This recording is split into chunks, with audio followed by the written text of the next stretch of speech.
Terceiro. Isso. Estamos começando agora e fazendo retransmissão e transmissão ao vivo para todo o Brasil do que nós chamamos de Observatório Trabalhista. O nosso candidato à presidência da República, nosso líder, nossa referência, esse brasileiro que orgulha a pátria brasileira, Ciro Ferreira Gomes, tem dado uma grande demonstração de amor, de prestação de serviço à pátria brasileira, viajando permanentemente o Brasil inteiro, com a nossa pregação cívica, com a nossa pregação do Projeto Nacional Desenvolvimentista, debatendo. Eu costumo dizer que levando o sol para que entre na vida das pessoas a consistência, a consciência de que precisamos mudar o Brasil. Então, eu tenho muita honra pessoal, muito orgulho como um presidente de uma instituição que se sente grandiosa com a sua presença. Ciro, você nos deu grandeza, você nos dá um tamanho para discutir o Brasil com conhecimento, com preparo, com formação, com profundidade, e não tem outra personalidade que represente com tanta esperança um projeto de um Brasil que seja devolvido ao povo brasileiro.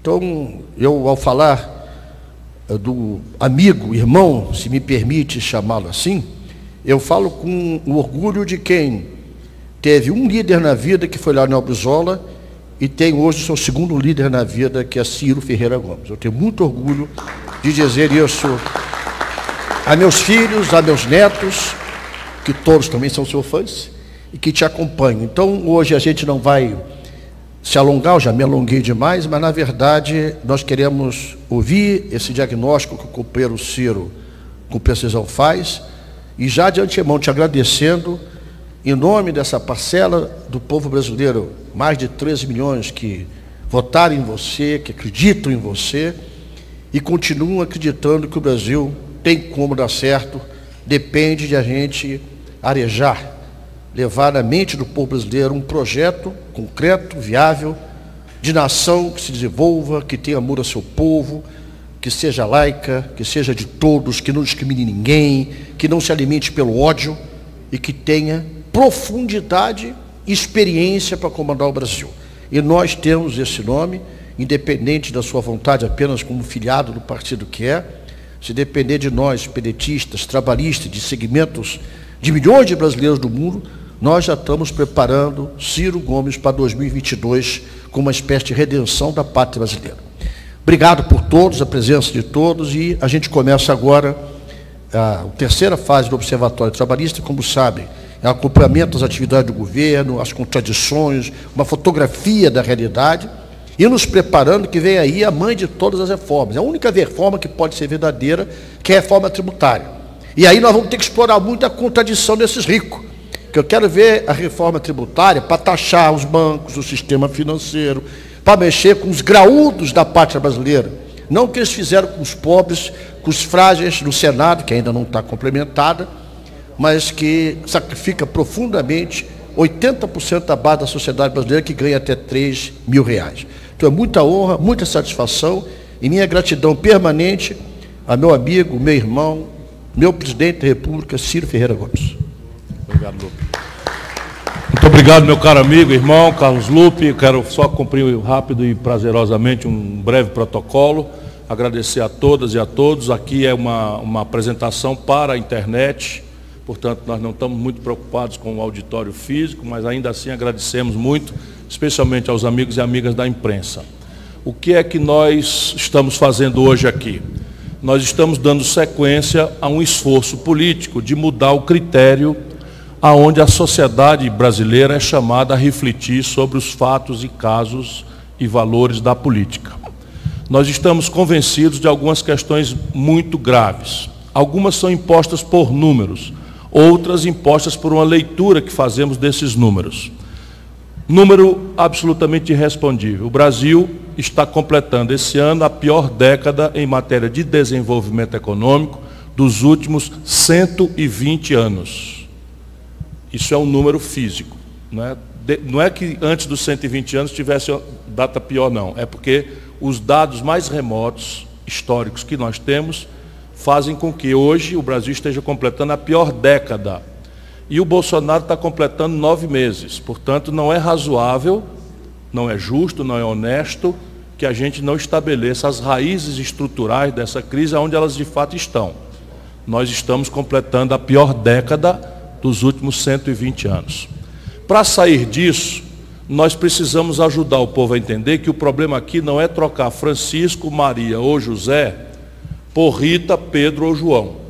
Não se trata definitivamente de substituir pessoas, personalidades, como equivocadamente nossa latinidade acaba nos impondo muitas vezes como traço cultural.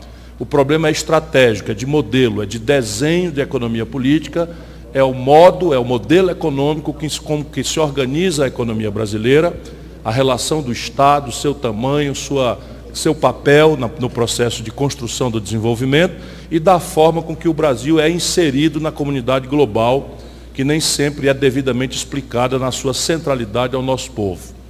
Para sair dessa encalacrada, nós precisamos consertar 4 motores, os 4 motores centrais do desenvolvimento econômico brasileiro, que estão no prego, como a gente diz lá para o Nordeste, ou que estão enguiçados, como a gente diz em outras regiões do país. O primeiro motor é o consumo das famílias. Esse motor é responsável por 60% do crescimento econômico do Brasil quando ele acontece. Então, o Brasil, quando consegue crescer, qualquer coisa que seja, 60% da causa desse crescimento é dado pelo consumo das famílias. Ninguém precisa ser Nobel de Economia para entender. Se as famílias consomem, o comércio vende. Se o comércio vende, emprega a gente, contrata da indústria. Se a indústria vende, contrata gente, contrata e compra da matéria-prima e assim a roda da economia gira. O consumo das famílias é uma variável de emprego, renda e crédito. Portanto, hoje esse motor está colapsado e nós vamos tentar demonstrar a natureza objetiva para substituir ódios e paixões, interdições ideológicas exageradas, não é? Por inteligência, por botar o povo brasileiro ter direito de uma ferramenta para avaliar como é que vão as coisas. O segundo motor é o investimento empresarial. No Brasil hoje, nós estamos com o pior nível de endividamento das empresas da história brasileira. Nós também vamos tentar demonstrar isso, e com a capacidade instalada da indústria brasileira atolada em 66%. Também ninguém precisa ser Nobel de Economia para entender que se eu tenho uma capacidade de produzir 100 geladeiras e só estou conseguindo vender 66, eu não vou abrir uma fábrica nova de geladeira porque não existe mercado, porque eu já tenho capacidade de produzir 100 e não estou dando conta porque não tem quem compre. Não é? Nós vamos tentar demonstrar isso também e como superar isso. O terceiro motor é o investimento público. Também ninguém precisa ser grande, sofisticadamente economista, não precisa ser, a não ser para entender, por exemplo, que no Brasil hoje há 24 mil obras paradas. Cada obra dessa, não só pelo benefício que causa em saneamento, em moradia popular, em estrada, em ferrovia, em porto, em aeroporto, em canais de irrigação, etc, etc, etc, etc, em abastecimento d'água, em gasoduto, uma série de questões. Cada obrinha dessa emprega 200, 300, 500, 1.000 pessoas. E hoje nós estamos, como demonstraremos, com o pior nível de investimento público da história do Brasil e com tendência a piorar. E, por fim, o outro motor da economia é a política industrial e de comércio exterior, que não temos mais. Todas as vezes que o Brasil cresce um pouquinho de nada, ele interrompe esse crescimento, porque esse crescimento impõe um imenso aumento nas importações. E quando o país importa muito, a conta em dólar não fecha. E isso acaba fazendo com que a nossa moeda se desvalorize. Portanto, a gente tem que acompanhar o valor da moeda, a taxa de câmbio, que não é um assunto popular, mas que a gente precisa ajudar que seja popular, porque ele mexe não só no custo de vida, porque a população não compra dólar, tenho repetido, mas come pão. E pão é trigo, e trigo é importado do estrangeiro e paga em dólar. Agora agravado, porque o Bolsonaro autorizou, sem explicação nenhuma, uma importação de 750 mil toneladas de trigo subsidiado dos Estados Unidos, o que vai aniquilar o esforço de triticultura local, especialmente no sul do país. São todos assuntos absolutamente práticos que a gente tem que, pedagogicamente, com paciência, com humildade, ajudar o povo a entender, para que o debate não seja a adoração ou o ódio despolitizado a esse ou aquele líder, porque nisso a irracionalidade, não é, a estupidez, a loucura imperam e o Brasil não aguenta mais tratar um problema dessa complexidade com esse nível de leviandade sentimental ou superficial ou despolitizada. Então, o PDT, graças à liderança do presidente Carlos Lupe, esse amigo e irmão, não é, que a vida me deu e que tem nos dado todo o instrumental para trabalhar, o PDT está oferecendo ao debate brasileiro esta avaliação por trimestre. E é uma avaliação por trimestre que está ancorada numa história de 12 anos atrás, de 10 anos atrás. Então a gente quer mostrar com isso o quê? Como é que as coisas estão evoluindo, não é? De 2012, 2014, 2016, 2018, agora 2019, e assim será a nossa guia, né, para debater esse aspecto da vida nacional, sem dispensar um grande debate sobre atitudes, sobre valores, sobre retórica, sobre a condução dos interesses nacionais na comunidade internacional, que são assuntos mais subjetivos, que são menos claros nos números. Antes que eu comece, eu queria agradecer a nossa bancada, né, que estão Paulo Ramos, Leônidas Cristina, Edilvan, Paulo Ramos já falei, né, o nosso Mauro Filho já falei, nosso Mário Eringer, o nosso líder André Figueiredo e o nosso jovem talento pernambucano, futuro prefeito, né, o Túlio Gadelha.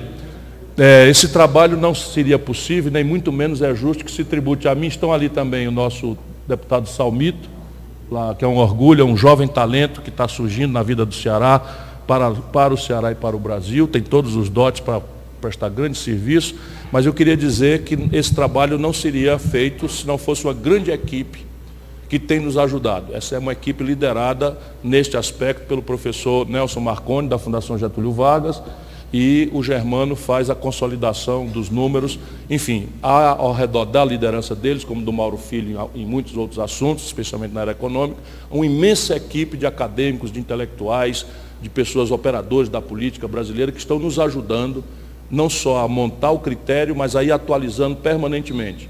Por exemplo, o Senado Federal, através da nossa bancada, nos permite furar a imprensa trimestralmente. A gente acaba trazendo dados fresquinhos que sequer foram divulgados ainda, porque o Instituto Fiscal Independente, por exemplo, acionado pela bancada federal do Senado da República, do PDT, tem nos permitido isso. Então vamos lá, sem maiores delongas, eu vou apresentar a atualização do terceiro trimestre do governo Bolsonaro. Então o governo Bolsonaro completa, no dia 30 de setembro, 9 meses de governo. Essa aqui, vou lembrar de novo, só para quem está conosco na internet, esse tudo vai estar disponibilizado na internet. É uma plataforma de avaliação do governo, procura replicar entre nós as melhores práticas internacionais. Você não fica falando seu feio, seu lindo, não é assim que você avalia governo. Uma comunidade inteligente não se apaixona pelos seus políticos, olha para todos eles com respeito, se possível, se fizerem por onde merecer, mas com o pezinho atrás, porque o discurso político tem que se sustentar no real e não só na pós-verdade ou no fake news, como é agora a nova moda. São indicadores trimestrais de economia, saúde, segurança, educação, cultura, e vamos agregando conforme a demanda da comunidade. Por exemplo, nós vamos apresentar hoje um dado novo, que é para dar conteúdo objetivo a esta passional questão da Amazônia, com interação internacional grave, complexa. Então nós estamos trazendo os números para a gente ver o tamanho real do problema, para nos proteger daquilo ou daquilo outro, conforme seja, não é, o ponto de vista apaixonado de quem não olha as coisas com sua inteligência. Nós estamos tentando com isso produzir um avanço no debate da política e do desenvolvimento do Brasil. É uma ferramenta colaborativa, onde qualquer pessoa pode participar, entrar no nosso endereço e sugerir indicadores que, eventualmente, que nós escolhemos alguns aqui, outros já estão na internet. Mas quem quiser, por exemplo, essa coisa do desmatamento foi uma sugestão que explodiu da nossa base de militância, a quem eu quero agradecer. Nós temos a melhor militância do Brasil disparado na internet, que está se irradiando para o mundo real. Eu quero agradecer a todas e a todos. Não tem uma enquete que a gente perca mais na internet, nós estamos ganhando todas. Tem até que pedir calma, rapaziada, né? Não precisa brigar, vamos continuar sendo aí os apologistas do equilíbrio, da boa verdade, o que não quer dizer que nós não expressemos a nossa indignação, porque eu talvez seja o pior exemplo, né, de moderação quando se trata de olhar as maluquices com que o Brasil faz. Então veja, nós vamos mostrar para vocês hoje esse punhado de coisas. Na economia é onde a gente se detém mais, porque o grande drama brasileiro que pode liquidar nossa nação, e isso não é exagero nenhum eu falar, ou inverter completamente e fazer do Brasil um exemplo de civilização para o terceiro milênio, está nesse conjunto de dados, de indicadores, que são uma espécie de termômetro daquilo que é a falta de um projeto nacional de desenvolvimento e como um projeto nacional de desenvolvimento podia subverter dramaticamente essa onda de medo do futuro, de desesperança, de depressão, para uma onda de entusiasmo que está na mão da gente resolver. Depois vamos naqueles indicadores que são mais imediatamente comoventes para o nosso sofrido povo brasileiro. Questões de segurança pública, saúde, educação e meio ambiente, volto a dizer, são os números que nós vamos apresentar como um resumo, mas sempre essa plataforma é aberta, poderemos acrescentar outros dados. Na economia, vamos começar por aquilo que é a percepção popular na economia mais grave. Então nós temos a questão do acompanhamento do desemprego. Aqui em número de pessoas, nós temos então a população desocupada abertamente no Brasil, está em 28,2 milhões de brasileiros. Hein? Não, 12,9. 12,9 milhões, 13 milhões de brasileiros em números redondos. Nota-se uma pequena queda no mesmo período. Sim, sempre lembrando que aqui o método é honesto. Nós não comparamos alho com bugalho, nós comparamos alho com alho, bugalho com bugalho. Então, até o nono mês de 2018, o desemprego estava em 13,1 milhões de pessoas. No mesmo período de 9 meses, esse desemprego discretamente oscila para 12,9 milhões de pessoas. Nós vamos demonstrar aqui, mas vejam o que está acontecendo no Brasil. A população desocupada ou subutilizada cresce consistentemente. Então, comparando, mesmo que haja uma discreta queda totalmente pelo caminho da informalidade, que estão chamando de uberização da economia, a renda dessas pessoas aqui está caindo. Esse novo emprego é todo mundo, esse povo que corre nas grandes cidades com uma mochila nas costas, ganhando menos de um salário mínimo. E a expressão disso, que é a antevéspera disso, é a população subutilizada. 28,2 milhões de brasileiros estão se virando, absolutamente se virando. E a população fora da força de trabalho, 60 milhões de pessoas. Então aqui o que chama a atenção é o crescimento da população subutilizada. Gente que trabalha menos de 8 horas por dia, menos de 44 horas semanais e, portanto, está recebendo, a tendência é estar recebendo menos do que um salário mínimo. Adiante, por favor. Esse é o mesmo número, só que agora por percentuais. Ali eram milhões de pessoas. Aqui, então, nós vamos ter que a taxa de desemprego está em 12,2% da população economicamente ativa e a população subutilizada está em 24,8% da população economicamente ativa. Isso é uma aberração, porque aquele número é a antivéspera desse. Né? E a população que procura emprego há mais de 2 anos também está aumentando expressivamente, no caso brasileiro, chegando lá aos 25%. Ou seja, 1/4 da população brasileira que está desempregada está demorando mais de 2 anos para conseguir um emprego e a tendência está piorando. Adiante, por favor. Aqui nós fazemos uma radiografia dessa mesma questão do desemprego ou do emprego, conforme grupos. Então, o desemprego, né, entre as mulheres sobe ou estabilizou-se em 15%.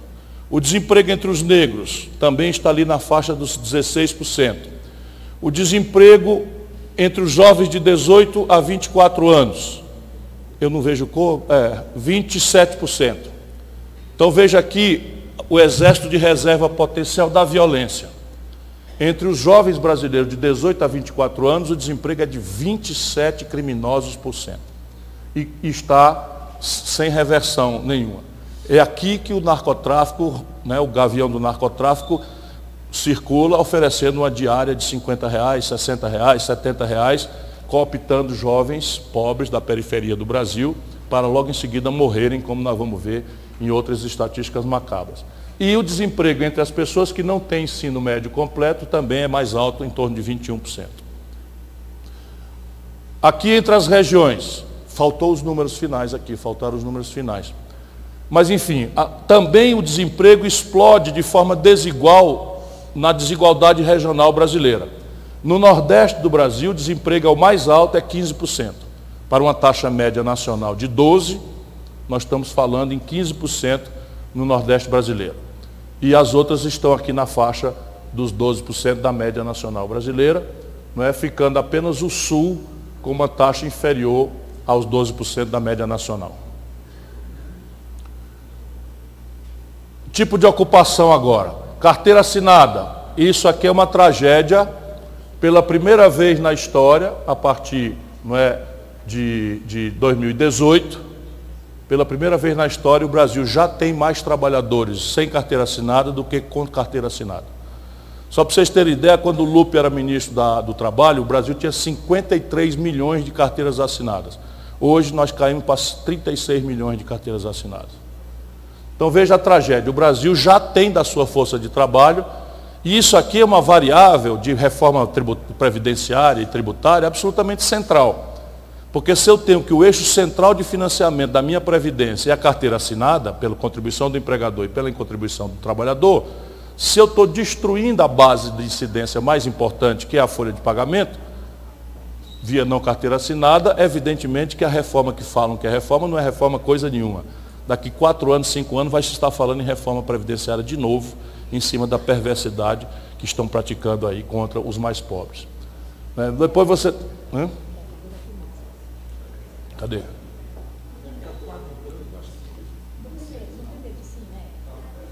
Aqui, pronto. Então, aqui os 9% é o empregador e conta própria com a CNPJ,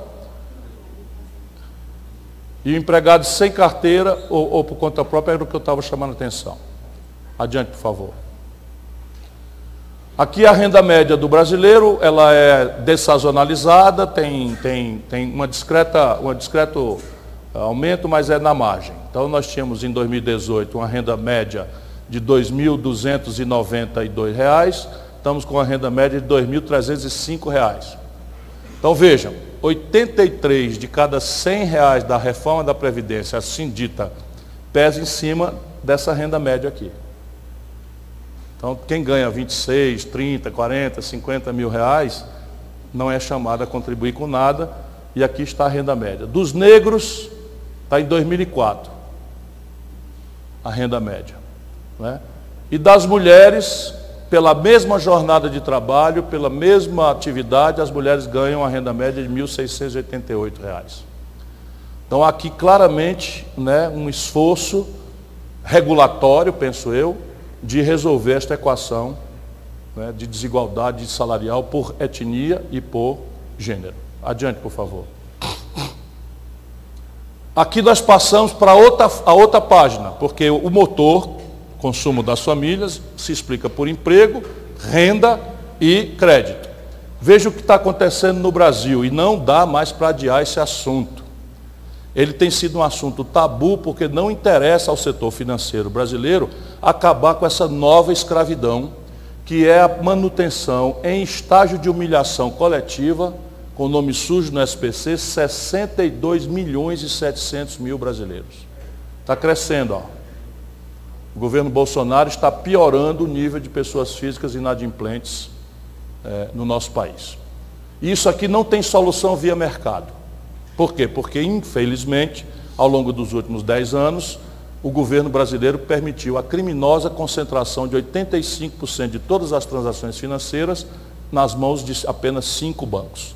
2 dos quais, sendo públicos, estão entregues à administração pelo cartel dos bancos privados, pelo trânsito de conflito de interesse, de recrutar gente do mercado financeiro privado para administrar o Banco do Brasil e a Caixa Econômica, e que fazem um jantar em São Paulo e combinam taxa de juros, serviços, tarifas, etc, etc. SP Ciro já é É uma contribuição, né, da minha turma aí, porque de fato, eu ainda hoje fui chamado por uma comissão do Congresso Nacional, eu vou lá, da Câmara Federal, para mostrar essas coisas e mostrar que isso tem saída. Não é? Vamos adiante. Aqui está a outra questão, a mesma questão sob outro ponto de vista. O endividamento das famílias em relação à renda. Ou seja, está piorando a proporção da renda das famílias empatada só com a gestão de suas dívidas. Então, para uma renda que nós vimos que é de R$ 2.300, 44% estão comprometidas com o serviço das dívidas das famílias. Quase metade da renda. Não é? E o comprometimento da renda das famílias com dívida e juros chega a 20%. Também não há alteração, senão para pior, nesses 9 meses do governo Bolsonaro. Adiante, por favor. O endividamento com cartão de crédito é o que salta aos olhos, e aqui está a maior forma de abuso do setor financeiro do Brasil. As famílias estão especialmente endividadas na pior modalidade de crédito, sob o ponto de vista do custo do crédito, que é a taxa de juros do crediário, do crédito rotativo do cartão de crédito. Então, nesse momento, 78,6% do endividamento das famílias é com cartão de crédito. E aqui é o seguinte, nós vamos ver já a taxa de juros, mas eu adianto para vocês, no mundo, o Visa, o American Express, o Credit Card lá nos Estados Unidos, cobram no máximo 34% de juros ao ano. Essas mesmas bandeiras aqui cobram no Brasil pelo menos 270% de juros ao ano. E aí vão botar a culpa nas famílias de não estar dando conta de pagar suas dívidas. Adiante, por favor. A taxa de juros do cartão de crédito está aqui, ó. Chegou em 2016 a 416% e está em 295, 283 em 2019. Com essa taxa de juros não tem como as famílias saírem da dívida. Não há a menor chance de acontecer. Adiante, por favor. O número de micro e pequenas empresas, porque é um fenômeno que sai agora das famílias para a micro e pequena empresa. Olha o galope terrível com que se estão destruindo a origem de 7 em cada 10 empregos no Brasil. Deixa eu dizer de novo. 7 em cada 10 empregos no Brasil são germinados por micro e pequenas empresas no Brasil. Pois bem, 5,4 milhões de micro e pequenas empresas brasileiras estão inadimplentes, segundo a fonte do Serasa Experian. 5,4 milhões de micro e pequenas empresas. Se cada um empregar 3 pessoas, nós estamos falando aí de 15 milhões de empregos por baixo, ameaçados de já irem para o vinagre, porque do passo adiante da inadimplência é a falência. Está piorando sistematicamente. Adiante.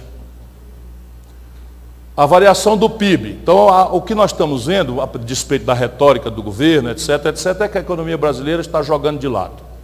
Então, nós tivemos a queda brutal, sem precedente, de 2016, caiu mais do que a Grande Depressão de 29, melhorou na margem, porque quando você cai 4,2% e cresce 1,1%, lembra que você está bem aqui.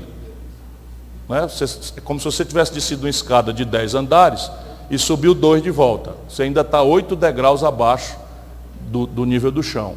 Então nós crescemos 1,1% ainda em 2018 com o Temer, e com o Bolsonaro a coisa piorou. Então veja, para quem está prometendo retomada no ano mágico, o primeiro ano de governo, quando todas as esperanças se renovam, etc. Hein? Pois é, mas o número é esse, é gelado e frio. A economia brasileira, que tinha saído de 4,2 de queda para 1,1 de alta, lembrando que 4,2 você recebe 1,1, você está 3,3 abaixo do que estava aqui. Né? E ainda estamos aqui. Então você cresceu 0,7%. Jogaram o ano de 2019 fora. Lembrando o seguinte, que se você cresce a riqueza menos de 2,5%, você está simplesmente diminuindo a riqueza por cabeça. Porque a família brasileira ainda cresce 2% ao ano. Então, se a riqueza cresce menos de 2% ao ano, a divisão por cabeça está sendo piorada. Né? Ou seja, está piorando a economia per capita do Brasil. Adiante, por favor. Aqui é o indicador de capacidade instalada, que eu falei para vocês. Então, piorou também. Então, em 2018, nós estávamos com capacidade de produzir 100 geladeiras, para dar um exemplo, estávamos conseguindo produzir só 75 por falta de mercado. agora estamos sendo capazes de produzir só 74. Então a capacidade instalada brasileira ociosa, não existe investimento se isso aqui não passar de 85, 90. Só quando alguém experimenta chegar em 90, é que ele acredita que vai precisar de expandir a produção, e aí tem um investimento. E isso aqui, por exemplo, mostra que é basicamente mentira a promessa oficial, porque ninguém vai ser salvo dessa tragédia pelo capital estrangeiro. O capital estrangeiro está desinvestindo no Brasil por causa disso aqui. E o que é desinvestindo? É a fábrica da Ford, do ABC Paulista, do São Bernardo, fechar. É a fábrica lá no Rio Grande do Sul, da Nestlé, fechar. Porque estão com capacidade instalada ociosa muito grande, e isso significa que o investimento não está sendo remunerado. Portanto, não haverá novo investimento se não se reverter isso. Adiante. Aqui está a variação do nível de atividade econômica. A gente faz uma radiografia, que a economia é um punhado de atividades. Tem a indústria, tem o comércio e tem os serviços. Então, a indústria, a produção física da indústria brasileira está abaixo da linha do zero. Ou seja, nós estamos decrescendo e pioramos de 2008 para cá muito. Então, a indústria brasileira está descendo a ladeira. Isso aqui é a continuidade de um fenômeno sem precedente na história do capitalismo mundial. É a maior desindustrialização da história do mundo. Numa hora desesperadora que a gente precisa abrir indústria, o Brasil fechou 13 mil indústrias nos últimos 3 anos. A atividade do comércio está um pouco acima de zero, 4%, né? Depois do pico de baixa no fatídico ano de 2016, mas já vinha caindo a partir de 2014. Isso mostra claramente que a raiz estrutural, a origem da crise brasileira está ali situada em 2012. Os números começam a se deteriorar consistentemente em 2012. Isso a turma do PT se zanga, mas número é isso. E a gente precisa entender, porque aqui a gente tem que deixar claro que a mesma política de hoje é a política que começou isso aqui. Levy, 14,5% de juros da taxa de juros do Banco Central, renúncia fiscal concentrando renda na mão de setores que transforma a renúncia fiscal em distribuição de lucros e dividendos sem pagar imposto e remete para o estrangeiro, enfim. Está faltando, ó, isso aqui sempre o número final, ó. Falta o número final aqui. Então, o volume de serviços vendidos está saindo um pouco da depressão, mas ainda patinando perto de zero. O que tu quer? Sim, mas como é que eu vou falar?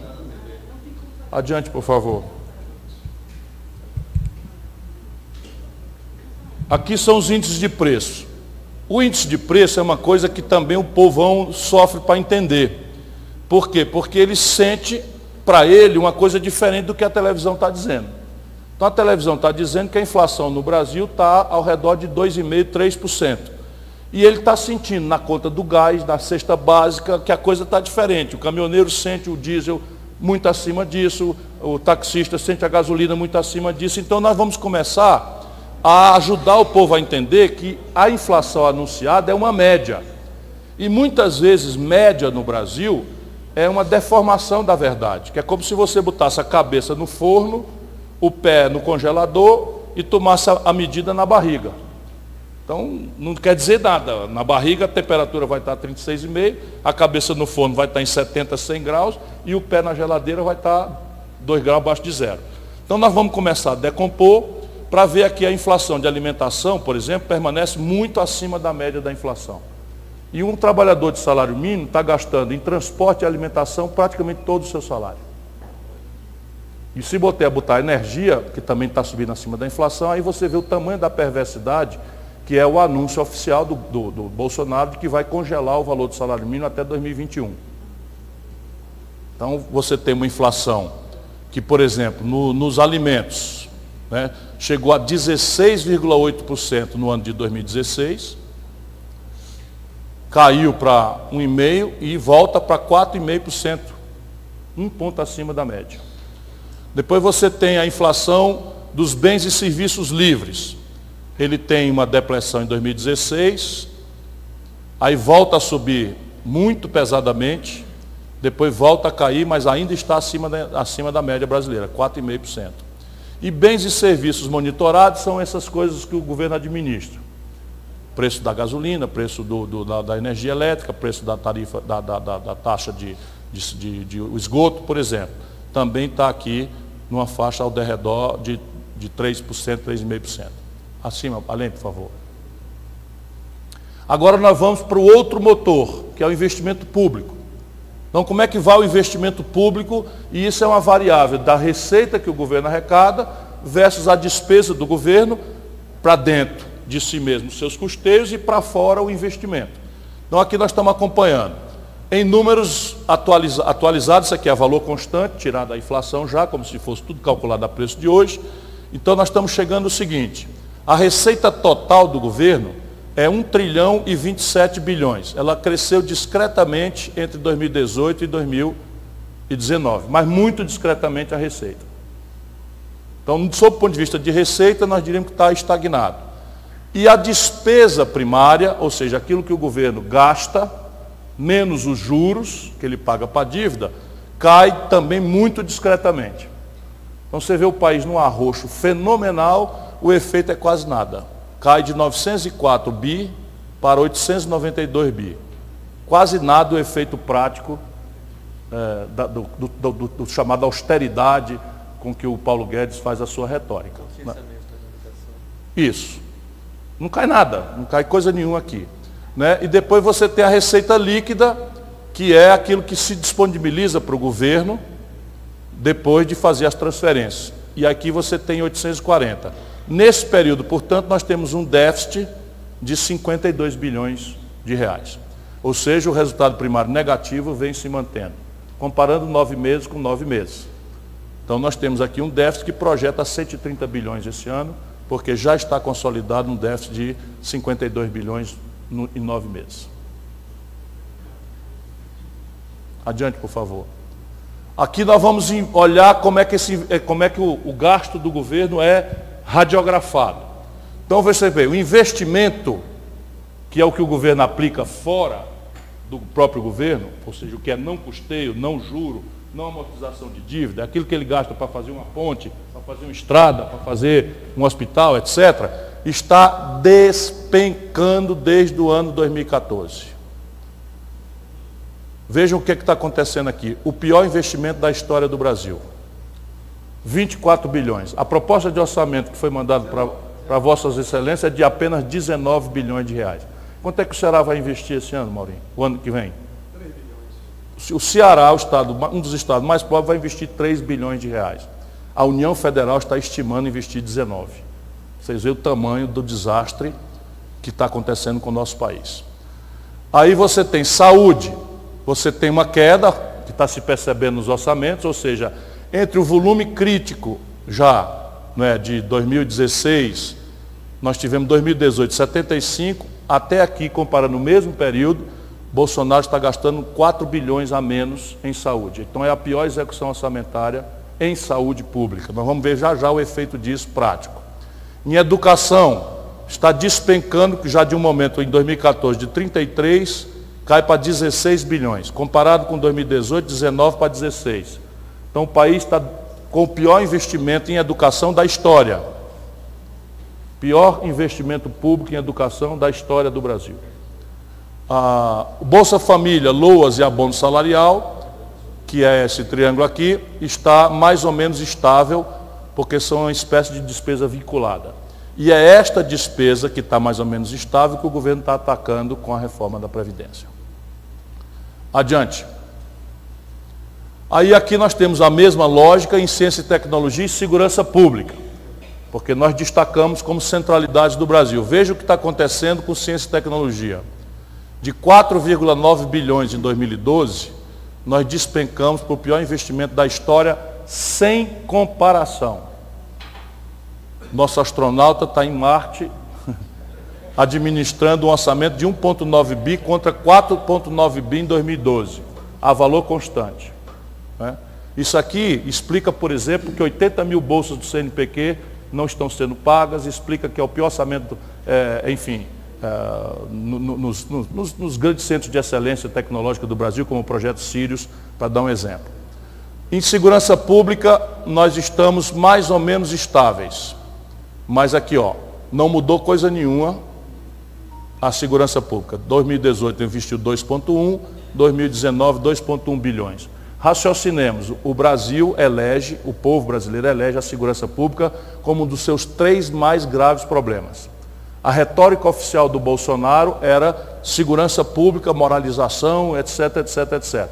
Não há tradução prática nenhuma, simplesmente está investindo o mesmo valor que foi investido em segurança pública pelo Michel Temer, o que é absolutamente... hein? Como é? E pela Dilma em 2014, isso. 2016 cai para 1,7, 2012 1,9. Ou seja, não há prioridade de segurança pública, é só conversa fiada. Adiante, por favor. Aqui nós vamos examinando toda hora que o governo não paga a conta, quer dizer, a conta do dia a dia, porque tem um déficit, esse buraco, vai para a dívida dele próprio, que é a dívida de todos nós, que é hoje assustador. Olha o que está acontecendo no Brasil. A dívida bruta, que é um conceito correto, porque a dívida bruta é a dívida que o governo tem que rolar todo dia. A dívida líquida é a diferença entre essa dívida que ele tem que rolar todo dia e os possíveis recebíveis do governo ou o caixa que ele tem na circulação do dia. Então, se ele tem, por exemplo, uma dívida ativa da VASP, que nunca ninguém vai mais ver, da Transbrasil, que nunca ninguém vai mais ver, eles pegam esse ativo contábil e descontam daqui. O que é mentira. Então o que importa é isso aqui. Olha o que está acontecendo com a dívida brasileira. Por essa loucura criminosa da taxa de juros desde sempre. 2012 é 3,6 trilhões de... Agora passamos para T de tapioca. Trilhões de reais. Estamos em 5,5 trilhões de reais a dívida pública. No ano cresce 200 bi. Hein? Trilhões de reais, 5,5 trilhões de reais. Né? E a dívida líquida, 4 trilhões, também está crescendo na mesma velocidade. Isso daqui é visto internacionalmente como uma comparação do valor disso com o PIB do país. Essa comparação vale na literatura e na experiência internacional, porque por regra a dívida pública tem longo prazo. Então, em vez de você comparar a dívida pública com a receita do caixa, que é o que paga a dívida, você compara com a riqueza total do país para ter um sinal, não é, internacionalmente reconhecido de se aquela dívida é administrável ou não. No Brasil esse dado não vale muito, porque a nossa dívida criminosamente vence muito apertado. Tem 1/4 dela vencendo em 4 dias. Nada no mundo sabe o que é isso, ninguém sabe. Não é? Que a tal operação compromissada que a gente denuncia e não sai uma linha em jornal, porque eles é que controlam a grande mídia brasileira, com todo respeito aos jornalistas que fazem o seu trabalho, mas os editores a serviço do baronato não deixam sair, né, como não vão deixar sair de novo. Então repare agora o dado comparativo global. Passa aí, por favor. O Brasil vai caminhando aceleradamente para recorde histórico da proporção da dívida com o PIB. Nada impede que o Brasil, ainda esse ano, provavelmente com o Bolsonaro, chegue a 80% do PIB de dívida. O que é um indicador absolutamente assustador, que já vai sendo precificado por alguns setores mais ariscos do mercado. Então o mercado, quando vê uma dívida indo muito longe, ele começa a ficar com medo e começa a procurar segurança em outros lugares. E isso causa uma desvalorização da moeda da gente, que a gente está sentindo na taxa de câmbio, que já está há mais de um mês acima de R$4, embora a média, nós vamos ver aí, ainda esteja em 3,86. Adiante, por favor. Aqui está o perfil dessa dívida, porque dívida não é propriamente o volume o problema, mas o perfil dela. Explicando para quem está conosco na internet, eu ganho R$2.000, eu não posso comprar uma motocicleta, eu, cidadão brasileiro, médio, ganho R$2.300, eu não posso comprar uma motocicleta de R$16.000, né? Senão eu ficaria 8 meses sem comer. Mas aí a loja de motocicleta vende em 36 vezes. Então isso faz com que a prestação, ou seja, eu fico com uma dívida muito maior do que eu podia, mas o perfil dela permite que tenha uma prestação mais barata, e aí eu posso pagar. E esse é o problema do Brasil. Nós estamos com uma dívida cujo volume está crescendo muito, mas o perfil dela é como se fosse você comprando uma motocicleta de R$30.000, ganhando R$2.000 e tendo que pagar à vista. Praticamente, eu tendo que pagar em 4 dias, em 4 meses, etc. Então veja, títulos de operações compromissadas. Isso aqui é uma fraude, minha opinião é que isso é uma fraude que lesa o Congresso Nacional, porque a dívida pública só quem pode emitir é o Tesouro Nacional. E o Tesouro Nacional é obrigado a fazer relato da sua dívida para os deputados e senadores. Com o Banco Central, emitindo dívida nesse volume, o Banco Central frauda a ideia de que só o Tesouro pode ser emissor primário de moeda, de dívida, e não faz relatórios ao Congresso. Portanto, isso aqui é que permite a lambança de vencer em 4 dias R$1 trilhão, R$1 trilhão e 200 bilhões em 4 dias. Veja aqui então, as operações compromissadas já são 23% da dívida brasileira, 1/4 da dívida é esse escândalo que chegou o nosso senador Cid Gomes, que tome assento aqui conosco, aqui na mesa, está indo bem. Os títulos pré-fixados são 22%. Hein? A relação compromissada sobre o PIB é a maior do mundo. Essa relação, o Maurinho está lembrando bem, essa relação, operação compromissada, proporção do PIB, é a maior disparada do mundo sem precedente, porque essa é uma operação que existe para garantir liquidez de curto prazo entre o setor bancário. Então sobrou R$50 mil no Bradesco da Tabatinga, faltou R$50 mil no Banco do Brasil de Ceilândia, um gerente liga para o outro e faz uma operação compromissada por 2 dias, por 3 dias, já com juro acertado, para o cara devolver o dinheiro que está emprestando hoje. Isso no mundo é 2%, 3%, pelo que eu andei falando. Já tem país até de 8%. Nós temos 23% da dívida brasileira. É uma verdadeira fraude, é um assalto ao bolso do povo trabalhador brasileiro na cara da freguesia do Congresso Nacional. Né? Com todo respeito aos ilustres parlamentares aqui presentes. Né? E isso aqui também é uma inversão, porque a dívida pública, normalmente, o governo, ele tem credibilidade, porque ele não vai faltar com a dívida, ele deve lançar o máximo de dívida pré-fixada, ou seja, eu emito o título hoje dizendo que o juro vai ser tanto.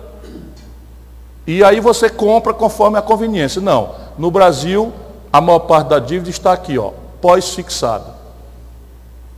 O que é uma inversão daquilo que é a realidade no mundo. Né? Adiante, por favor. Bom, enfim, vamos pegar a conclusão, que é para a imprensa entender o problema da dívida. Conclusão, perfil ruim da dívida concentrado em títulos com vencimento curto. Esse é o grande problema. Adiante, por favor. Aqui nós temos a taxa de juros, que é o preço do dinheiro. E aí vale a pena também, sem a gente precisar ser economista. Se eu, para fazer uma roça, para ter um comércio ou para ter uma indústria, tiver um lucro menor do que o juro que o banco paga, ou que o governo paga, esse investimento não acontece. Porque se eu não tiver o dinheiro, como é que eu vou tomar dinheiro emprestado para botar no negócio cujo lucro não vai dar para eu pagar o banco? E se eu tenho dinheiro, por que eu vou botar num negócio que me obriga a trabalhar, a correr risco, podendo botar o dinheiro moleza num papel do governo, sem dar um dia de serviço a ninguém, que é o que está acontecendo hoje no Brasil. Então aqui está melhorando, é muito importante que a gente chame a atenção disso, mas a taxa real de juros para uma pessoa física no Brasil, taxa real é a taxa de juros menos a inflação, de loucos 47%. Sabe quanto é isso na região do euro? 0. A taxa de juros na região do euro hoje é 0. Sabe quanto é nos Estados Unidos? 0. Sabe quanto é no Japão? 0. E o Brasil, numa hora mágica como essa, que o mundo está todo com taxa de juros negativa, menor do que a inflação, o Brasil segue cobrando 47% de juro na ponta. E agora a pergunta é, qual é o negócio que rende 47% de lucro? Aí a gente fica entendendo porque a economia não anda. Fica conversando fiado. Se a economia não rende nem 7%, quanto mais 47%, como é que eu vou fazer a economia andar? Na pessoa jurídica, no crédito da pessoa jurídica, nós temos 15%. De qualquer forma, é uma das mais baixas, mas também não remunera. Por médio, os negócios da economia real competitiva têm um lucro médio de 5%, 6%, 7%. 15% só os hospitais bem administrados do Rio de Janeiro, e olhe lá.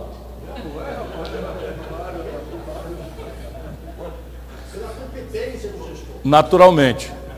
Agora repare, a taxa de juro oficial, vergonha para as esquerdas brasileiras, o Jair Bolsonaro está pagando a menor da história.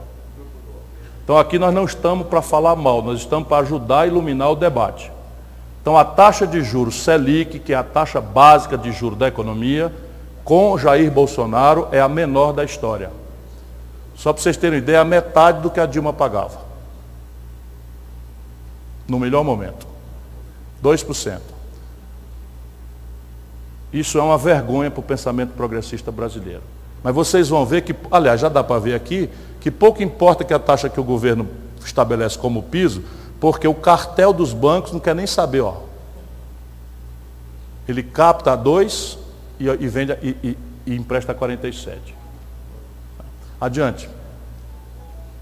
Pessoa jurídica, 13% de juro, pessoa física, 45% de juro.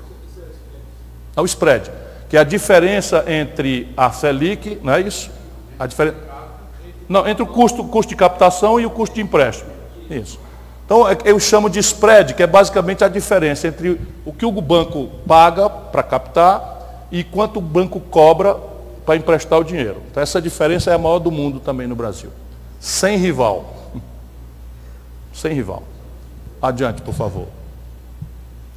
Aqui a tragédia que nós já tínhamos percebido antes de qualquer imprensa ter dito, nós percebemos que aconteceu no Brasil uma inversão histórica para a literatura mundial. Simplesmente no Brasil, chegou ao cúmulo, a partir do desastre de 2016, 2017, nós chegamos ao cúmulo em que o volume de crédito para a pessoa física é maior do que o volume de crédito para as empresas. Entenderam? Quer dizer, você tem, é a única vez na história do capitalismo mundial em que a pessoa física tem hoje 1.870 bilhões de reais de volume de crédito praticado e a pessoa jurídica 1,43 trilhão de reais. E vejam que as curvas estão piorando. O que é um sinal abrupto, grave, profundo de depressão econômica difícil de ser revertida, porque só o crédito expandido para a pessoa jurídica é que explica o investimento. E, portanto, a expansão da economia e do emprego. Adiante, por favor. A taxa de câmbio, como eu tentei explicar e vou repetir de novo, a gente precisa ajudar a popularizar esse assunto. Porque a proporção do valor da moeda brasileira com a moeda estrangeira de circulação acreditada, que é o dólar, não só mexe com os preços da nossa vida, porque, por exemplo, o governo Bolsonaro, agravando uma tendência que vem do governo Temer, está com 1/3 das refinarias da Petrobras parados. Ou seja, a refinaria Duque de Caxias, no Rio de Janeiro, e Dilvan, está enferrujando, porque está quase 1/3 dela, mais de 1/3 dela parado, sem produzir.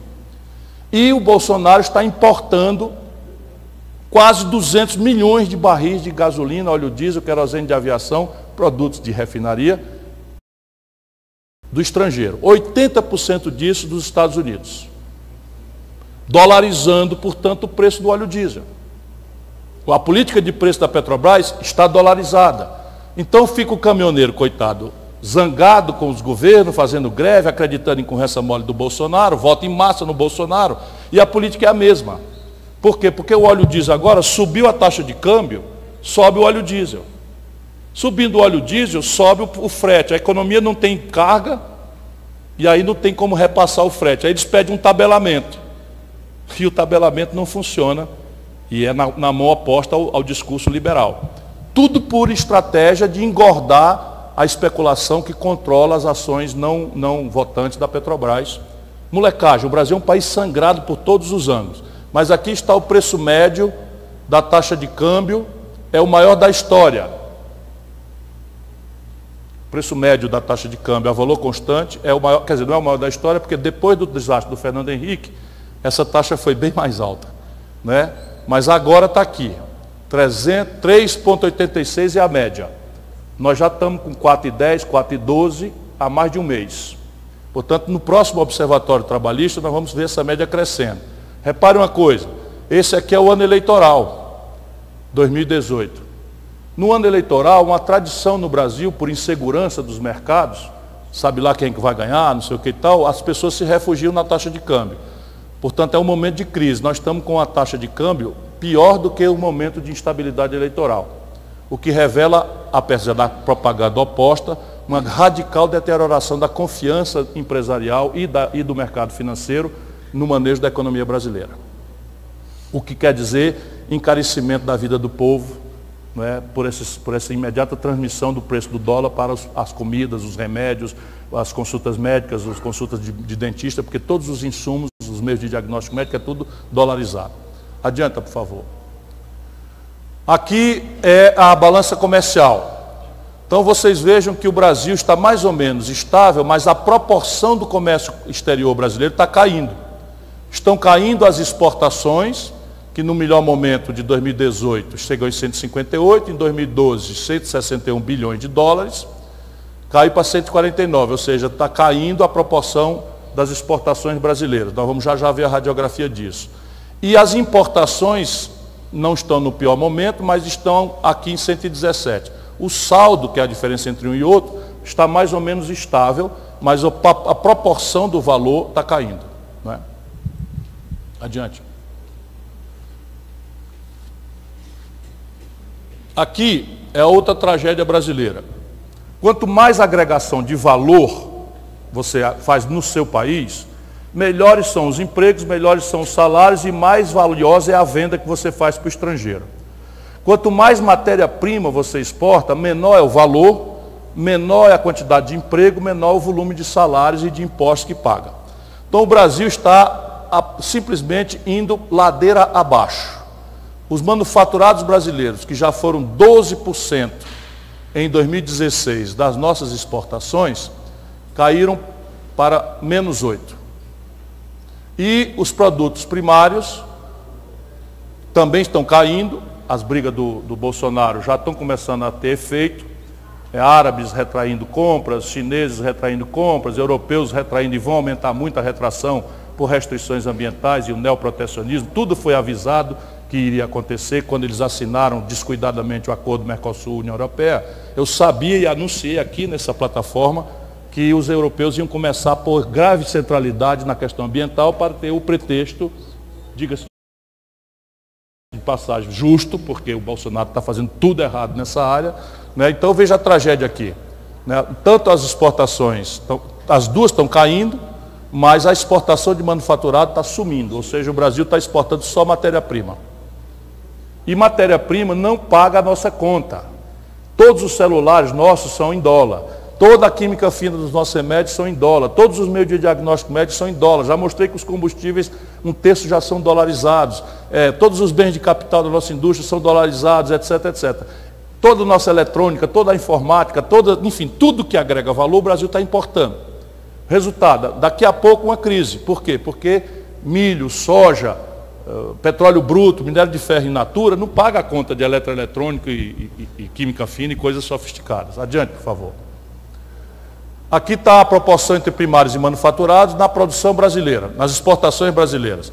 Como se repara, caindo os manufaturados e crescendo a proporção dos meios de coisa. Isso aqui é um sinal daquela brutal desindustrialização que é a dizimação da indústria nacional brasileira. Adiante, por favor. Aí isso vai para uma conta que é todo o dólar que o Brasil tem que pagar para o estrangeiro e todo o dólar que o Brasil recebe do estrangeiro em todas as rubricas. Seguro, frete, turista que vai, turista que vem. Então isso vai para uma conta chamada transações correntes. Está se aprofundando gravemente o buraco da conta corrente do Brasil em dólar. Sinal de que a nossa taxa de câmbio não vai sofrer qualquer tipo de valorização do real, provavelmente. Porque isso aqui é a mãe da desvalorização do real na prática. Fica especulando, porque o Congresso fez isso, o Congresso fez aquilo, o Bolsonaro disse uma coisa. Isso no mercado à vista pode até mexer um pouquinho, mas quando você olha a tendência, é uma variável a taxa de câmbio dessa transação corrente que o Brasil tem. Então nós estamos falando aqui, apontando para 60 bilhões de dólares de buraco, quase 3% do PIB. O que é um buraco absolutamente gigantesco, né, na nossa conta corrente com o estrangeiro. Adiante, por favor. As reservas internacionais são uma espécie de caderneta de poupança em dólar que o Brasil tem guardado no estrangeiro. Nós temos 384 bilhões, isso é um dado importante, é uma evolução histórica, deu uma melhoradinha agora de 18 para 19, mas nós não precisamos guardar isso tudo em dólar, porque está acontecendo a seguinte contradição. Uma parte grande desses dólares nós compramos com dinheiro emprestado.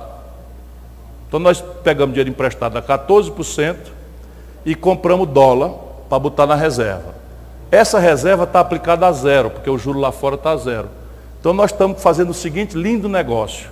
Estamos aplicando o dinheiro a zero, devendo 14%. Vocês estão vendo quem ganha com isso. Então nós não devíamos ter essa reserva tão grande, não é necessário. Uma parte dela poderia ser usada, por exemplo, para fazer um fundo soberano, pensamos nós, para reestruturar a dívida de empresas mediante um esforço de investimento e emprego que nós planejamos naquela proposta de campanha.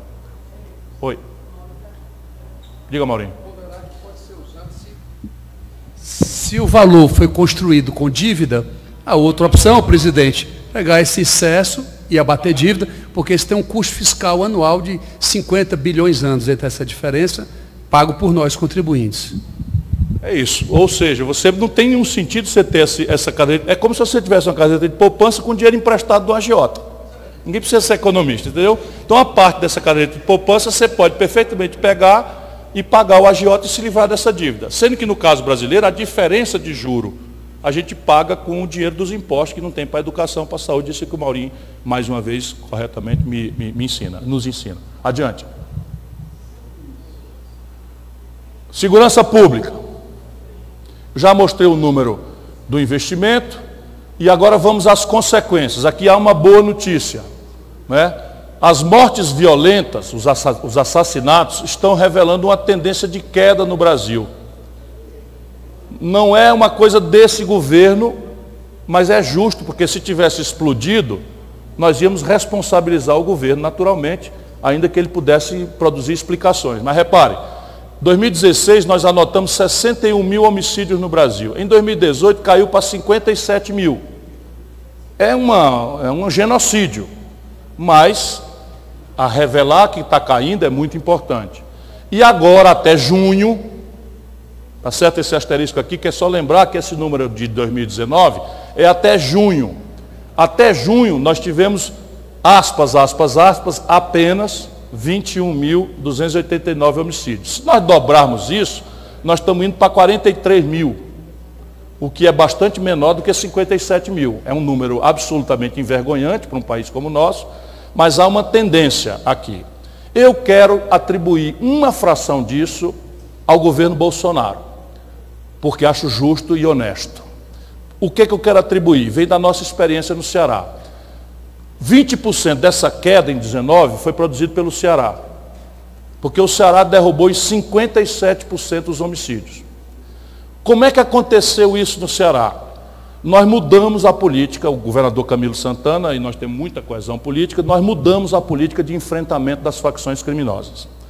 Havia uma ideia bem intencionada de separar as facções que viviam se matando, separar por presídio, e aquilo se revelou em ingenuidade trágica, porque cada um deles transformou o presídio deles em um castelo e passaram a comandar dali de dentro uma disputa selvagem por território, sem o constrangimento de rivalizar dentro dos presídios.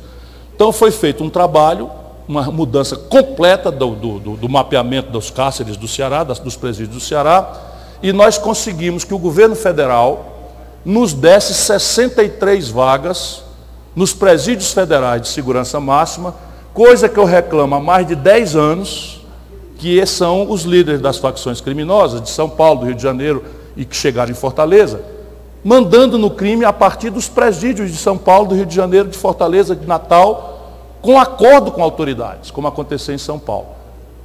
E aí o governo deu as vagas, 63 vagas. Então, o Camilo transferiu 63 cabeças que nós tínhamos informação para mapear, e isso despencou no Ceará, é flagrante a causa ser essa. Portanto, é justo, embora sociólogos estejam explicando que esse número vai continuar caindo, porque a centralidade do homicídio no Brasil é entre jovens. E ficou tão grande a violência entre os jovens que está diminuindo a juventude, ou seja, está diminuindo a população que mata e a população que morre. Isso não é atribuível a governo nenhum, mas uma mudança demográfica. Entretanto, na experiência empírica do Ceará, é justo que se reconheça que o governo Bolsonaro fez o que nem o PT, nem o PSDB fizeram pelos últimos 15 anos, que foi segregar os cabeças das facções criminosas em presídios federais.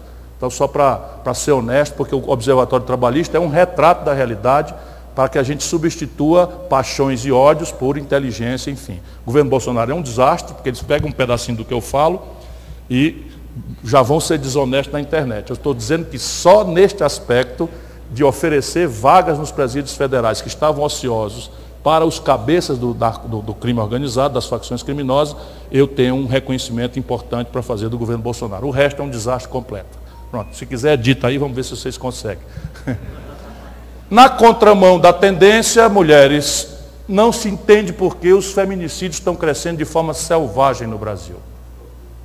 Então, nós estamos já com uma equipe estudando, especialistas sendo consultados. A grande dúvida é ninguém entende por que está acontecendo, mas há uma hipótese, é de que o discurso misógino, machista, radical do Bolsonaro criou um ambiente psicossocial que vulgariza a violência contra a mulher e, portanto, o feminicídio também. É uma hipótese a ser observada, mas é uma tendência assustadora. E a outra tendência também, infelizes mulheres brasileiras que já sofrem dobrado, cresce de forma absolutamente selvagem os registros de estupro no Brasil. Nós estamos falando em 2019 na probabilidade de 66 mil mulheres notificando oficialmente terem sido estupradas. E os especialistas me dizem que esse número é muito subnotificado porque as mulheres têm vergonha de notificar, têm medo de ir na delegacia, são maltratadas, muitas vezes são culpadas de terem sido vítimas de estupro porque pintaram a boca de um jeito ou vestiram uma roupa, enfim, que algum canalha entenda que foi, enfim, alguma coisa que atenue a barbárie que é se estuprar uma mulher. Adiante, por favor. Saúde. Aqui algumas péssimas notícias. Olha a questão aqui da cobertura de saúde da população brasileira para a gente tomar a relevância do SUS. O SUS é muito atacado porque, de fato, a população compara o que tem com o que ela idealiza que deveria ter. E ela tem razão de fazer isso. E, especialmente, há muita indelicadeza, muita grosseria, muito maltrato, muita falta de respeito com o povo mais pobre na rede pública. Mas olha aqui, 77,6% da população brasileira depende do SUS e somente do SUS para ter saúde. Portanto, não é um assunto que a gente possa deixar por menos nem barato. Nós temos que proteger isso aqui e lutar para aperfeiçoá-lo. Mas proteger isso aqui. E repare que está aumentando. Ó. Por que está aumentando? Porque a crise econômica está expulsando pessoas do plano de saúde. Só nos 9 meses de Bolsonaro, quase 2 milhões de brasileiros saíram dos planos de saúde e migraram para o SUS por absoluta falta de capacidade de pagar pelo desemprego, pela perda da renda, etc. Adiante, por favor. Aí vamos acompanhando, são indicadores demográficos, a taxa de natalidade no Brasil está em 14,2% e a taxa de mortalidade em 6,51%. Nenhum registro mais relevante a fazer nesses números. Adiante, por favor. Aqui vem, veja um absurdo. A cobertura vacinal no Brasil está no pior nível da história. Não por acaso já morreram 7 paulistas com sarampo. Quando Bolsonaro assumiu, o Brasil era um país internacionalmente certificado como área livre de sarampo. Não foi por causa dele, começou lá no governo Temer, mas com ele, 2019 até aqui, a taxa de vacinação despencou a um nível criminoso. E aí, então, quais são as que são? Ó, a tríplice, que é coqueluche, difteria e tétano, cai de 90% para 57%, tudo comparado no mesmo período. Nós estamos arriscados a poliomielite, que está erradicada. No meu governo, nós comemoramos a erradicação da poliomielite, eu fui governador de 90 e 94, cai de 86% para 51%. A meningite de 86 para 53, hepatite A e B de 86 para 53 e o número absoluto de imunizações cai de 114 milhões, que era praticamente universal, para 32 milhões de pessoas. Isso aqui é um verdadeiro crime que está puxando de volta a possibilidade de doenças revogadas no Brasil e nós precisamos iluminar esse debate, porque isso aqui não é um escândalo para o modo de escandalizar das coisas da nossa grande mídia. Mas acredito que até o Bolsonaro, sabendo disso, vai dar uma chamada no ministro, que é o papel de uma oposição séria e responsável. O presidente não é obrigado pessoalmente, ele é responsável, mas não é obrigado pessoalmente a saber de tudo. Portanto, nós estamos querendo que a imprensa pelo menos nos ajude, não é? Aí os bolsonaristas fanáticos que façam chegar ao presidente que é uma aberração você cair de 78% para 45% de cobertura vacinal em um país como o nosso. Adiante, por favor. Educação. Estamos terminando. Bom, aqui são os dados de sempre que nós vamos fazendo. O percentual de crianças em creche cresce no Brasil. Né? Nós não temos o dado de 2019. Nenhum dado da educação, e essa é a nossa crítica. O Ministério da Educação sumiu com as estatísticas. Então, essa é a denúncia em relação a... Todos os números aqui são do passado, que revelam tendências positivas, razoavelmente positivas e tal, mas 2019 nós não temos nenhum dado, nem de criança em creche, nem criança na pré-escola, nem percentual de jovem do ensino médio, nem percentual de jovem do ensino superior. A educação está clandestina. Está clandestina, também com a anta dessa que está aí no Ministério, isso é um imbecil criminoso que está aí, não merece outro nome, é um imbecil criminoso. Não é? Mas nós precisamos exigir. Cadê a nossa imprensa que vai deixar o Brasil sem indicadores de educação para a gente acompanhar criticamente o assunto? Não é? O orçamento a gente acompanha porque ele não depende dele. É o menor investimento dos últimos muitos anos em educação. E isso tem efeito aqui nas matrículas. Vamos adiante, por favor. Bom, sem indicadores de educação de novo, 2019 nós não temos. Mas aqui é um número já muito importante da gente refletir. 23% dos garotos brasileiros de 15 a 29 anos nem têm a oportunidade de estudar, nem a oportunidade de trabalhar. Que é o que estão chamando meio cinicamente de nem. E isso é o exército de reserva também da violência e de todas as injustiças brasileiras. É preciso que o dado de 19 revele, mas ele está piorando com certeza, me dizem todos os especialistas. Adiante, por favor. Meio ambiente é um slide novo, como entrou no debate brasileiro, e nós trouxemos os números. E vejam os números. Em 2012, fonte INPE, o Brasil teve entre janeiro e setembro 135 focos de queimada. Em 2014, 97, 135 mil, essa é a unidade aqui é 1.000. 97 mil, em 2016, 117 mil, em 2018, 84 mil e sobe para 132 mil focos em 2019.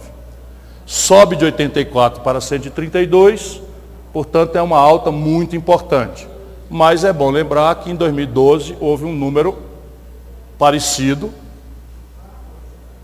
que foi manejado de forma mais hábil e, portanto, não causou grande escândalo internacional. E isso é que é. O grande escândalo internacional tem o fato de ter crescido muito pesadamente, é um dado do INPE, que é acreditado mundialmente, mas é um número que mostra claramente que existe aí um esforço de usar este número, que cresceu muito, volto a dizer, cresceu pela irresponsabilidade, pelo desmonte do orçamento do IBAMA e do ICMBio, que tudo isso a gente acompanha, pelo desmonte da estrutura de comando e controle. Foi, por exemplo, retirada a retaguarda das Forças Armadas para os fiscais do IBAMA e do ICMBio, e são hoje enfrentados à bala, porque tem uma retórica do presidente da República, do ministro do Meio Ambiente, que é um canalha, protegendo esses bandidos que fazem incêndios criminosos, inclusive de unidade de conservação, mas é preciso que a gente também esteja ligado maliciosamente na manipulação por alguns interesses estrangeiros, não é, que querem escalar um degrau a mais na tese de que nós brasileiros não somos capazes de administrar nossa Amazônia. E evidentemente que nós temos que demonstrar, não é passando pano para a irresponsabilidade do Bolsonaro, mas nós temos que demonstrar no prático, no concreto, no território, que a Amazônia é nossa e que nós sabemos administrá-la melhor do que ninguém, embora toda cooperação seja bem-vinda, na minha opinião. Adiante, por favor. Aqui estão os focos de queimada detectados por bioma Amazônia. Nós separamos as queimadas do Brasil para só o bioma Amazônia. De novo, nós temos agora o pior da história. Então é fato que os focos de queimada, 62 mil focos de queimada no bioma amazônico, é o maior da história, que aconteceu no ano de 2019, graças à irresponsabilidade do Bolsonaro. Sobe de 47 para 62 mil. 47 mil para 62 mil focos de queimada. A fonte, de novo, é o insuspeito INPE, respeitado mundialmente. Adiante, por favor. Área desmatada na Amazônia Legal. em quilômetros quadrados. Também é importante a gente ser dono desse dado. Então, o Brasil desmatou, em 2012, 4,6 mil quilômetros quadrados. Em 2014, 5 mil quilômetros quadrados. Em 2016, 8 mil quilômetros quadrados. Em 2018, 7,5 mil quilômetros. E em 2019, 6,8 mil quilômetros quadrados. Então, parcial, claro. Nós estamos sempre trabalhando dado parcial. Os outros são anualizados. Os outros são ano cheio, tá certo? Então nós vamos acompanhar. Tem que ter um asterisco aqui, tá certo? Tem que ter um asterisco aqui. Então vamos só para a imprensa especialmente.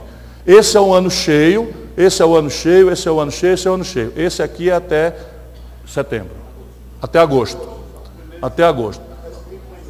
Está escrito? Acumulado até agosto. Tá certo, já está escrito em cima, eu que não vi, desculpa. Né? Adiante, por favor. Acabou aqui. Bom, muito obrigado a todos pela atenção.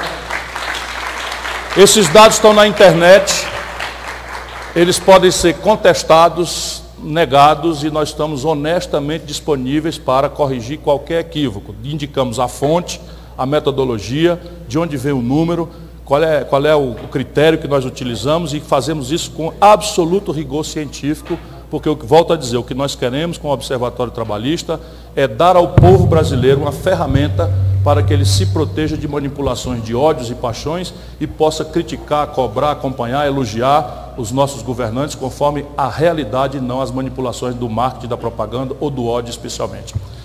Eu estou à disposição dos amigos da imprensa, pedindo aos amigos do PDT que, por favor, tenham um pouquinho de paciência, porque eles têm que correr para a redação. Obrigado por terem vindo.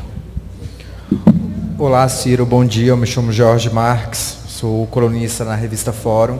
Eu tenho uma pergunta para te fazer, saindo um pouco rapidamente da área econômica, porque tem uma deputada do PSL que apresentou uma proposta que pede a revogação da PEC da Bengala, né? Que faria com que ministros do STF voltassem a se aposentar compulsoriamente com 70 anos. Isso daria ao presidente Jair Bolsonaro a possibilidade de reconfigurar, né, as forças ali no Supremo Tribunal Federal. Eu te pergunto, como que você observa essa tentativa de alterar a composição do STF? Eu fui contra quando se transformou de 70 e 75 anos, porque era ali uma coisa golpista de enrijecer um quadro nomeado pelo PT. E agora eu tenho que ser contra, porque nós não vamos permitir que o chavismo, na pior acepção da expressão, venha para as práticas brasileiras. Porque isso rigorosamente é o que aconteceu na Venezuela, detonando a lógica democrática e criando essa crise e esse impasse institucional gravíssimo para os nossos irmãos venezuelanos. Por quê? Porque, de repente, o poder do executivo e a sua influência no parlamento acabou alterando regras, deformando o sistema de pesos e contrapesos, de freios e contrafreios, que a harmonia dos poderes deve fazer. Na prática, essa proposta permitiria ao Bolsonaro nomear 6 ministros do Supremo Tribunal Federal, o que seria pura e simplesmente a institucionalização da ditadura que o Bolsonaro sonha, mas que vai ser todo dia ensinado que aqui não violão. Ele aqui vai se comportar dentro da regra democrática ou a gente corre com ele. Que fique muito claro para ele e para quem pensar diferente.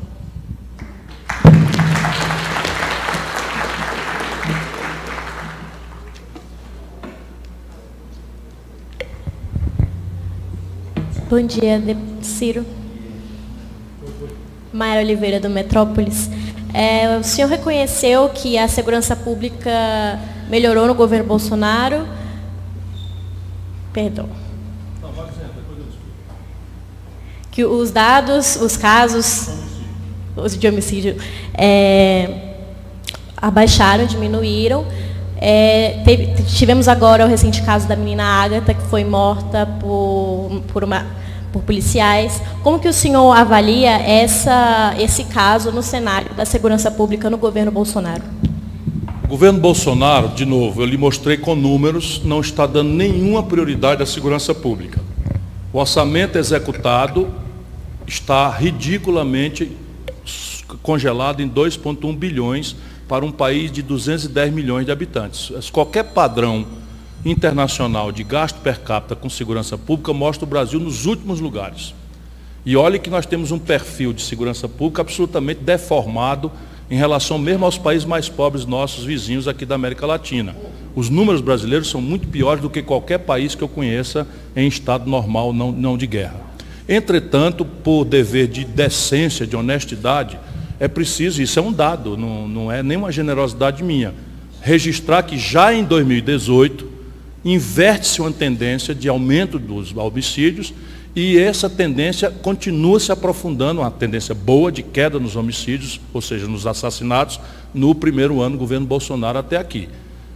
Ninguém quer reconhecer ainda que é o Bolsonaro. Eu, entretanto, trago uma experiência concreta porque, volto a lhe dizer, 20% da queda do Brasil inteiro foi puxado pelo Ceará, porque o Ceará derrubou em 57% os homicídios em apenas um período de um ano, em 12 meses. Então o Ceará sozinho responde por 20% dessa queda. Por que aconteceu isso lá no Ceará? Eu sei. Eu não preciso de muito especialista me orientando, eu sei o que aconteceu, porque eu estava ali participando dos coletivos que a gente reúne, discute, a gente é muito solidário. Quem nos lidera é o governador Camilo Santana, que teve a coragem de enfrentar o que pouca gente fez no Brasil. Pelo contrário, São Paulo fez acordo, Rio de Janeiro fez acordo com o Comando Vermelho. E nós pedimos, e o Bolsonaro imediatamente deu 63 vagas nos presídios federais, e nós tiramos os cabeças das facções criminosas dos presídios do Ceará, onde estavam presos, comandando a guerra genocida por território de droga, e passamos eles para serem incomunicáveis nos presídios federais. Isto, evidentemente, nos ajudou a derrubar os homicídios importantemente. Portanto, é uma observação minha, honesta, porque não estou aqui para... Agora, tudo mais, orçamento zero. Isso aí é inacreditável, mas o PSDB e o PT não fizeram. Você tinha, sabe o quê? O Brasil tem 600 vagas nos presídios federais, mais de 300 ociosas. Era óbvio que a gente tinha que fazer isso, tirar e botar em RDD, federal, incomunicáveis, etc, etc. Óbvio. Né? Mas ninguém fez, e ele fez. Ok? Pronto? Muito obrigado a todos. Obrigado, companheiro.